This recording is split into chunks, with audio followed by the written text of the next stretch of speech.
And finally, from the webcast, the prestigious Nobel Prizes were announced this past week in Europe, but here in the U.S., a so-called research group organized a parallel event. They call it the Ig Nobel Prizes, a play on the word ignoble, meaning, of course, low birth or common origin.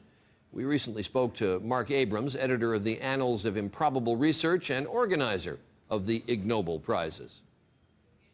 There are lots of people in the world who've done things that really deserve some kind of official honor from someone, even if it's tiny and meaningless. But they're never, ever going to get one, probably. And so that's why the Igs exist. When people first hear about the Ig Nobel Prizes, sometimes they assume that what we're doing is ridiculing scientists and other people, and we're really not. That's not our business at all.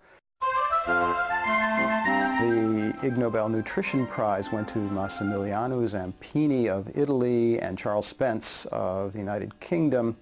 They did an experiment where they discovered that if you change the sound of a potato chip crunching in someone's mouth, that makes the person believe the potato chip is either a lot fresher or a lot staler than it really is.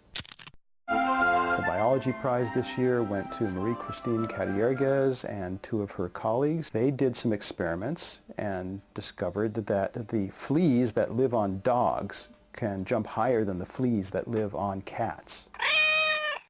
The economics prize this year went to Jeffrey Miller and two of his colleagues at New Mexico State University.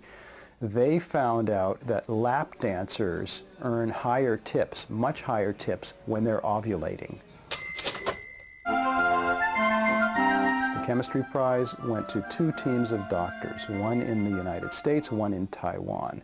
The group in the United States found that Coca-Cola is an effective spermicide. The group in Taiwan found that it's not. The Ig Nobel Literature Prize went to Professor David Sims from a business school in London. He wrote a study, it's a beautiful study, called You Bastard, and it's all about the indignation that people get when they work in large organizations. Most people, no matter what they do in their life, no matter how wonderful or how terrible it is, nobody's ever going to notice. And the Ig Nobels will bring a little bit of attention to some people. The Ig Nobels for 2000.